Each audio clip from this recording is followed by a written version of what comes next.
Hey guys, let's get more news about Steelers, but first, don't forget to subscribe and leave your like. Report, Steelers hold formal combine interview with Texas QB Quinn Ewers. The Pittsburgh Steelers reportedly held a formal combine interview with Texas QB Quinn Ewers, according to the @_ML Football Twitter/X account, which shared the news Wednesday night.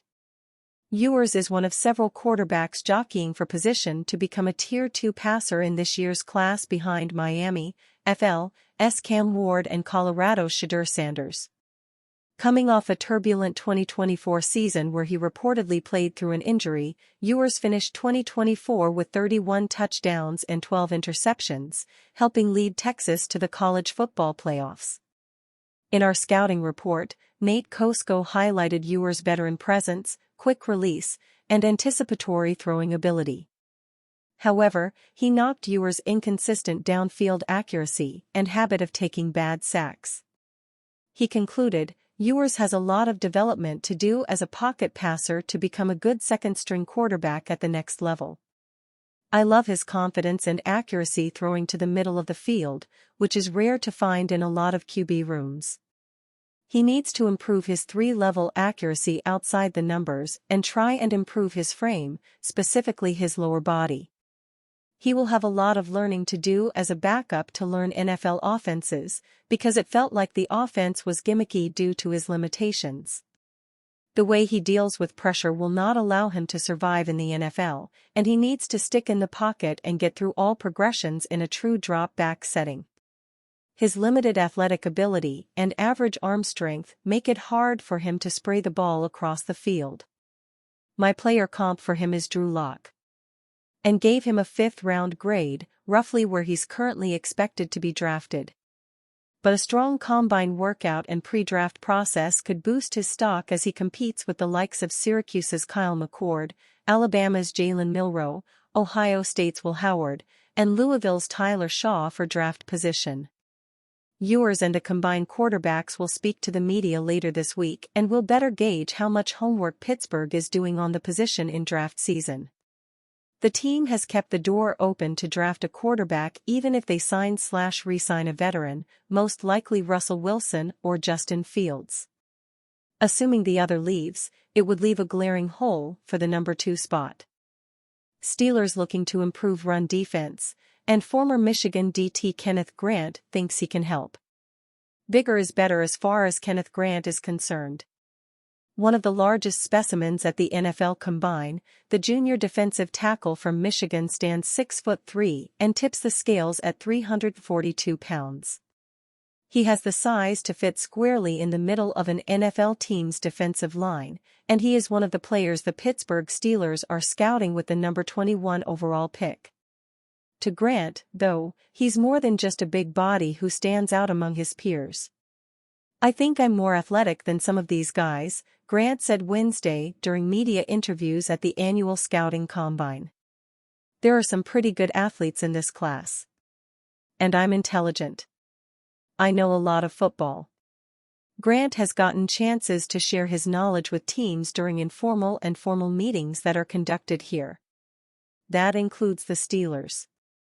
Very serious, Grant said, describing the formal meeting. They want competitors. They want dudes that are ready to go. Restocking the defensive line became a priority for the Steelers after the Baltimore Ravens rushed for 299 yards against them in an AFC wildcard playoff game. That came on the heels of a December meeting in which the Ravens gained 220 rushing yards against the Steelers. It's important, General Manager Omar Khan said a day earlier when asked about improving the line. Like many scouts and talent evaluators, Khan ranks the defensive line prospects as one of the premier position groups in this year's draft class. The top prospect is Michigan's Mason Graham, who is projected to go in the top 5 to 7 picks. His former Wolverines teammate Grant is among 4 other defensive linemen who could be in play for the Steelers, the others being Mississippi's Walter Nolan, Oregon's Derek Harmon, and Texas A&M's Shamar Stewart. NFL Network draft analyst Daniel Jeremiah has 7 defensive linemen among his top 50 prospects, including Florida State's Joshua Farmer at number 41 and Toledo's Darius Alexander at number 50. Grant, who was listed at number 20 in Jeremiah's most recent rankings, wants to boost his stock Thursday when defensive linemen work out at Lucas Oil Stadium.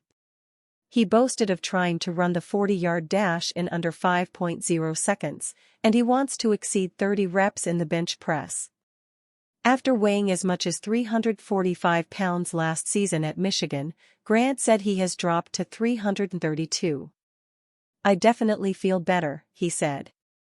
"I'm agile, faster, but I'm also a little stronger." The Steelers haven't taken a nose tackle in the first round since Casey Hampton in 2000. With the Steelers playing about 75% of their snaps in sub-package defense, the nose tackle has become a devalued position in their scheme. That may no longer be the case given the way the Ravens exploited them in December and January. Grant thinks he can make an argument for never coming off the field. "I'm a three-down player, for sure," he said. "I can rush the passer with my strength and a little bit of finesse in there. Most guys think I'm just a run stopper, but I'm super athletic and can rush the passer." The last defensive lineman to be selected in the first round by the Steelers was Cameron Hayward in 2011. Still going strong at age 36 and coming off an All-Pro season, Hayward would have a willing pupil in the event the Steelers take Harmon at number 21. Would Steelers be foolish to try to trade for Matthew Stafford? One of the topics du jour is Rams QB Matthew Stafford and teams like the Steelers and Raiders trading for him. Los Angeles granted him permission to explore his options, but reports are mixed on whether the Steelers are interested. Like the quarterback the Steelers already have, Russell Wilson, Stafford is a Super Bowl winner with a Hall of Fame resume. Also like Wilson, he is old and his durability is a serious question, as is his mobility. Both quarterbacks are clearly past their prime, but one would be much more expensive. Matthew Stafford is reportedly looking to hit $50 million or so, and speculation is the Steelers would have to give up their first-round pick plus an additional pick to get him. Basically, the only way to justify that would be to win a Super Bowl. But is a Matthew Stafford circa 2025 capable of leading the Steelers team to a Super Bowl? The Rams have barely made the playoffs the last 2 years with Stafford, as have the Steelers with their quarterbacks. One could argue that Stafford is better than what the Steelers have, but even if true, how far does that take them? To what degree is he better than Wilson or Fields? Stafford turned 37 years old a few weeks ago. He is not putting up his best numbers, though statistically, he did improve in the second half of last season. But there are many factors to consider, especially in relation to his fit here. For example, do the Steelers have an offensive line in place that could keep Matthew Stafford upright? They couldn't even do that with Russell Wilson, and now they'll have a right tackle with one start and a left tackle with one start on that side in the NFL. And that left tackle was previously benched at right tackle for the right tackle with one start. Sounds tempting, surely. It seems rather unlikely that Stafford will end up with the Steelers, but is it even a good idea? If the figures are anywhere close to a first-round pick plus another and $50 million, that is a lot for Stafford to live up to and not long to do it, given his age. And you fan? What do you think of Matthew Stafford's situation? Leave your opinion in the comments.